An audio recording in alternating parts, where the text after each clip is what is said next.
റഷ്യക്കെതിരെ നിൽക്കണമെന്നായിരുന്നു നേരത്തെ എൻ്റെ നിലപാട്. എന്നാൽ ഭാരതത്തിന് റഷ്യയും ഉക്രൈനും തമ്മിൽ നല്ല സമ്പർക്കമുണ്ട്. ഞാനൊരു ഭാരതീയനായിട്ടാണ് ഇതിൽ സംസാരിക്കുന്നത്. ശശി തരൂരിന്റെ പുതിയ വിശദീകരണമാണ്. ഈ ഭാരതത്തിന് എതിരെ ഭാരതത്തിന് പുറത്ത് പ്രവർത്തിക്കുകയും സംസാരിക്കുകയും ചെയ്തുകൊണ്ടിരിക്കുന്ന ഒരു പാർട്ടിയിലെ പ്രധാനിയാണ് ശശി തരൂർ, അതായത് കോൺഗ്രസ് പാർട്ടിയിൽ. അതുകൊണ്ട് തന്നെയാണ് കോൺഗ്രസ്സുകാർക്ക് ഇത് ഉൾക്കൊള്ളാൻ പ്രയാസമായി തീർന്നിരിക്കുന്നത്. ഇപ്പോൾ കോൺഗ്രസ് ആകെ വെട്ടിലായിരിക്കുകയാണ്, പ്രതിരോധത്തിലാക്കിയിരിക്കുകയാണ്. ശശി തരൂരിനെ ഉൾക്കൊള്ളാനായിട്ട് കോൺഗ്രസിന് സാധിക്കുന്നില്ല. ഇതിപ്പോ ഒരു ചെറിയ ഇടവേളയ്ക്ക് ശേഷമാണ് വീണ്ടും ഈ പുകഴ്ത്തല്. അതായത് കഴിച്ചിട്ട് ഇറക്കാനും വയ്യ, മധുരിച്ചിട്ട് തുപ്പാനും പറ്റാത്ത. തരൂര് ഇറങ്ങിപ്പോകണം. തരൂർ ഇറങ്ങിപ്പോയി കഴിഞ്ഞാൽ തീർന്നു, തരൂരിന്റെ ഭാവി തീർന്നു. തരൂരിന് പിന്നെ അത്രത്തോളം രാഷ്ട്രീയ മുന്നോട്ടുള്ള ഒരു ഭാവിയെക്കുറിച്ച് അദ്ദേഹം അങ്ങനെ ചിന്തിക്കുന്നില്ലായിരിക്കാം. അപ്പൊ ചെറിയ ഒരു ഇടവേളയ്ക്ക് ശേഷമാണ് ഈ പുകഴ്ത്തൽ വന്നിരിക്കുന്നത്. ആ ഇടയ്ക്കൊരു പുകഴ്ത്തൽ പിണറായിയെ പുകഴ്ത്തുന്നു, അതുപോലെ തന്നെ മോദിയെയും പുകഴ്ത്തി. അതങ്ങനെ കൊടുമ്പിരിക്കൊണ്ടിരിക്കുന്ന അവസരത്തിലാണ് അവിടെ ഡൽഹിയിലേക്ക് മല്ലികാർജുൻ ഖാർഗെയും സോണിയാഗാന്ധിയും ഇവിടുത്തെ കോൺഗ്രസ് പ്രധാനികളെയും എല്ലാം കൂടെ അങ്ങോട്ടേക്ക് ക്ഷണിച്ചത്. അതിനിടയ്ക്ക് ഇവിടെ ഈ മുഖ്യമന്ത്രി വേഷം കെട്ടി പലരും ആടാൻ തുടങ്ങിയതും ഒക്കെ ഹൈക്കമാൻഡിന്റെ ശ്രദ്ധയിൽപ്പെട്ടു. ഇതെല്ലാം കൂടെ ആയിട്ടാണ് അവിടെ യോഗം വിളിച്ചത്. അങ്ങനെ പാർട്ടിക്ക് വിധേയരായി തന്നെ കഴിയണം. അത് ശരിയാണ്. ഒരു പാർട്ടിയിൽ, ഒരു പ്രസ്ഥാനത്തിൽ വിശ്വസിച്ച് നിൽക്കുമ്പോൾ, പ്രവർത്തിക്കുമ്പോൾ അതിന് വിധേയരായി മാറുകയാണ് ചെയ്യേണ്ടത്. അതിനകത്ത് നിന്നുകൊണ്ട് എതിരായിട്ട് പ്രവർത്തിച്ചു കഴിഞ്ഞാൽ അത് പാർട്ടി വിരുദ്ധ പ്രവർത്തനങ്ങളിലാണ്. ഇത് ഇപ്പോൾ ഒരു CPM-ലായിരുന്നുവെങ്കിൽ അവർക്കത് അവരുടേതായ രീതിയിൽ നടപടിക്രമങ്ങളിലേക്ക് പോകുമായിരുന്നു. ഇപ്പോൾ കോൺഗ്രസിനകത്തെ സംബന്ധിച്ചിടത്തോളം തരൂരിന് മാത്രമല്ല ആർക്കും പറയാം, എന്തും പറയാം എന്നുള്ളതാണ്. ചോദിച്ചാൽ അവർ പറയുന്നത് അവർക്ക് ഉൾപാർട്ടി ജനാധിപത്യം ഉണ്ട് എന്നാണ്. ഈ നരേന്ദ്രമോദിയെ പുകഴ്ത്തുക എന്ന് പറയുന്നത് അവർക്കതങ്ങോട്ട് ഉൾക്കൊള്ളാൻ കഴിയുന്ന കാര്യമല്ല. ഇപ്പോൾ തന്നെ നമ്മുടെ കൊല്ലത്തെ MP പ്രേമചന്ദ്രനെ നരേന്ദ്രമോദി നേരിട്ട് വിളിക്കുകയും ചില കാര്യങ്ങൾ ചർച്ച ചെയ്യുക, അത് കഴിഞ്ഞ് പാർലമെന്റിന്റെ ക്യാൻറ്റീനിൽ പോയിരുന്ന് ചായ കുടിച്ച് വർത്താനം പറയുകയോ ഒക്കെ ചെയ്തത് വലിയ വിഷയമായതാണ്. കോൺഗ്രസ്സുകാർക്ക് അന്നേരം പിന്നെ ഒന്നും പറയാനില്ല. CPM-കാരാവുന്നത്ര നോക്കി. പ്രേമചന്ദ്രന് മോദിയോടാണ് കൂറ്, ഹിന്ദുത്വ രാഷ്ട്രീയത്തോടാണ് കൂറ്, BJP-യിലേക്ക് ചേരാൻ പോകുന്നു എന്നൊക്കെ അവരേറെ പറഞ്ഞ് പരത്തി നോക്കി. അത് ആ തെരഞ്ഞെടുപ്പിന് തൊട്ടു മുമ്പ് അവസാനം ആ പാർലമെന്റ് കൂടിയ സമയത്താണ് ആവുന്ന എറിഞ്ഞു നോക്കി CPM-കാർ. പക്ഷെ എങ്ങ് വേശിയില്ലെന്നുള്ളതാണ്. പ്രധാനമന്ത്രിക്ക് സഭയിലുള്ള ഒരു MP-യെ കാണണമെന്ന് പറഞ്ഞാലും എന്തെങ്കിലും കാര്യങ്ങൾ ചർച്ച ചെയ്യണമെന്ന് പറഞ്ഞാൽ അതൊരു തെറ്റായ കാര്യമൊന്നുമല്ല. പ്രധാനമന്ത്രിക്ക് MP-യെ വിളിപ്പിക്കാനുള്ള അവകാശമുണ്ട്, കാര്യങ്ങൾ ചർച്ച ചെയ്യാനുള്ള അവകാശവും ഉണ്ട്. MP എത്തിയേ പറ്റൂ എന്നുള്ളതാണ്. അദ്ദേഹത്തെ വിളിച്ചത് നമുക്കറിയാം, നല്ല പാർലമെന്റേറിയൻ ആണ് എന്നുള്ളതാണ്. പ്രേമചന്ദ്രന് അങ്ങോട്ടേക്ക് ചെന്ന് കഴിഞ്ഞാൽ രണ്ട് കൈയും നീട്ടി BJP സ്വീകരിക്കും. ശശി തരൂരിന്റെ നിലപാടുകൾ പലപ്പോഴും അങ്ങോട്ടും ഇങ്ങോട്ടും ചേഞ്ച് ചെയ്യും. ഇപ്പം ഇടയ്ക്ക് കേരളം വ്യാവസായികമായിട്ട് ഉന്നതിയിലാണെന്ന് അദ്ദേഹത്തിന്റെ ബുക്കിൽ വന്നെങ്കിലും പിന്നീട് അദ്ദേഹം തിരുത്തുക തന്നെ ചെയ്തു. ഇങ്ങനെ നിലപാടുകൾ ഇടയ്ക്കിടയ്ക്ക് അത് കോൺഗ്രസ് ഒരു ഡോസ് കൊടുക്കുമ്പോഴാണോ അതോ കോൺഗ്രസിന്റെ ഒരു പ്രഷർ ചെല്ലുമ്പോഴാണോ നിലപാടുകൾ മാറ്റുന്നത്? ശരിക്കും ശശി തരൂർ ഒരു രാഷ്ട്രീയക്കാരനപ്പുറം ഈ പറഞ്ഞതുപോലെ ഭാരതീയൻ എന്നുള്ള രീതിയിൽ അദ്ദേഹം ഇന്ത്യയെ മൊത്തത്തിൽ റിസർച്ച് ചെയ്താലേ എല്ലാ കാര്യത്തിലും അദ്ദേഹം നന്നായിട്ട് പഠിച്ച് പറയുന്ന ഒരു വ്യക്തിയായിട്ടാണ് എനിക്ക് തോന്നിയിട്ടുള്ളത്. പക്ഷെ ഒരു രാഷ്ട്രീയത്തിലോട്ട് വരുമ്പോൾ പലപ്പോഴും അദ്ദേഹത്തിന് നിലപാടുകൾ ഇങ്ങനെ മാറി മറിഞ്ഞും കിടക്കുന്നുണ്ട്. ഈ ഒരു തനി രാഷ്ട്രീയക്കാരനല്ലല്ലോ ശശി തരൂർ. സാധാരണ നമ്മൾ ഈ കാണുന്ന രാഷ്ട്രീയക്കാരന്മാരെന്ന് പറയുന്നത്, ഈ പ്രത്യേകിച്ച് കോൺഗ്രസ്സുകാര്, ഈ ഖദർ ജുബയും ഷർട്ടും മുണ്ടും ഒക്കെ അലക്കി വെളുപ്പിച്ച് വടിവൊത്ത് അമൂൽ ബേബിയെ പോലിങ്ങനെ ഇറങ്ങുക. ഖദർ ഷർട്ടിനൊക്കെ അവിടെ ഇവിടെയൊക്കെ ചില പിഞ്ഞിയിരിക്കും, കീറിയൊക്കെ. അതൊക്കെ പണ്ട് കാലത്തായിരുന്നു. പിന്നെ കക്ഷത്തിൽ ഒരു ഡയറിയും വെച്ച് ഇറങ്ങുന്നതാണ് പഴയ കാലത്തെ രാഷ്ട്രീയക്കാർ.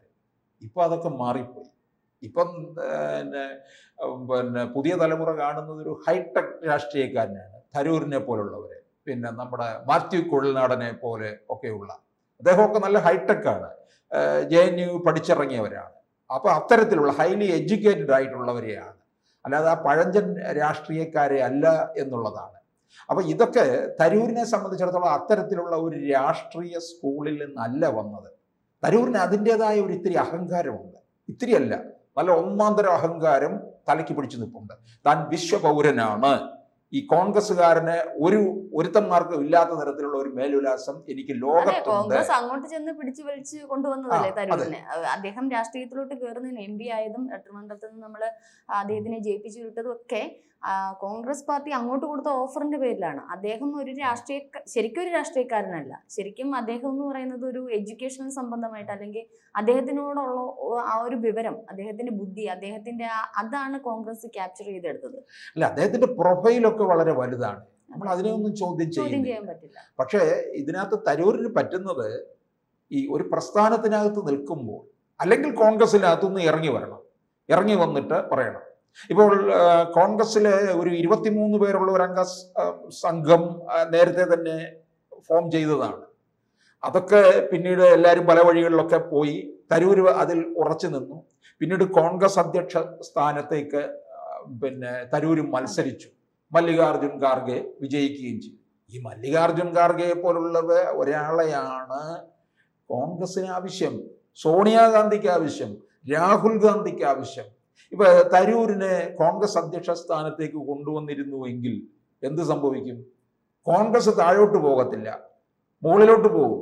ഇപ്പോൾ പാർലമെന്റിൽ ഉള്ളതിനേക്കാൾ 10 സീറ്റെങ്കിലും കൂടുതൽ ഇക്കഴിഞ്ഞ ലോക്സഭാ തെരഞ്ഞെടുപ്പിൽ വാങ്ങുമായിരുന്നു. ഖാർഗെ എന്ന് പറഞ്ഞു കഴിഞ്ഞാൽ സോണിയാഗാന്ധി പറയും എങ്ങനെ നടക്കണം, എങ്ങനെ മറ്റ് കക്ഷികളെ കാണുമ്പോൾ ചിരിക്കണം.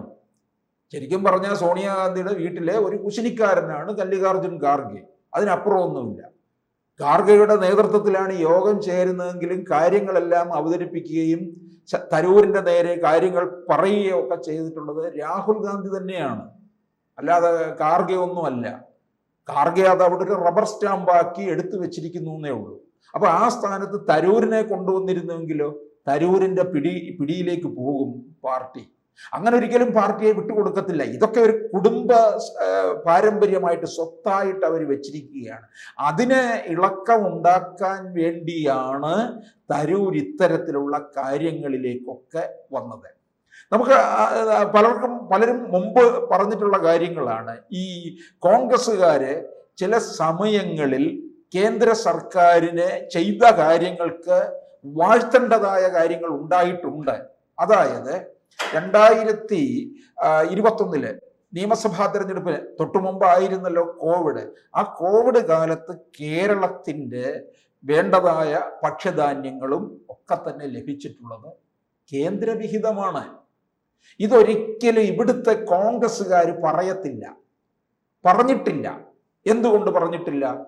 പറഞ്ഞു കഴിഞ്ഞാൽ ഉടൻ CPM-കാര് അങ്ങ് ഇവരുടെ നേരെ ചാടിക്കേറും. എന്താണ് കിറ്റിന്റെ പേരിലല്ലേ രണ്ടാം സർക്കാരും BJP-യെ വാഴ്ത്തുന്നു എന്ന് പറഞ്ഞ് കോൺഗ്രസിനെ താറുമാറാക്കി വിടും CPM-കാര്. അതുകൊണ്ട് ഇവര് തുറന്ന് പറഞ്ഞില്ല. അന്ന് ഇവർക്ക് പറയണമായിരുന്നു ഇത് കേന്ദ്രത്തിൽ നിന്നുള്ള വിഹിതമാണ് എന്ന് പറയാൻ കഴിഞ്ഞില്ല എന്നുള്ളതാണ്. കാരണം എന്താ? കേന്ദ്രത്തിൽ അവിടെ ഈ CPM-ഉം കോൺഗ്രസും ഒക്കെ ആയിട്ട് തന്നെ സഖ്യത്തിൽ നിൽക്കുകയാണ്.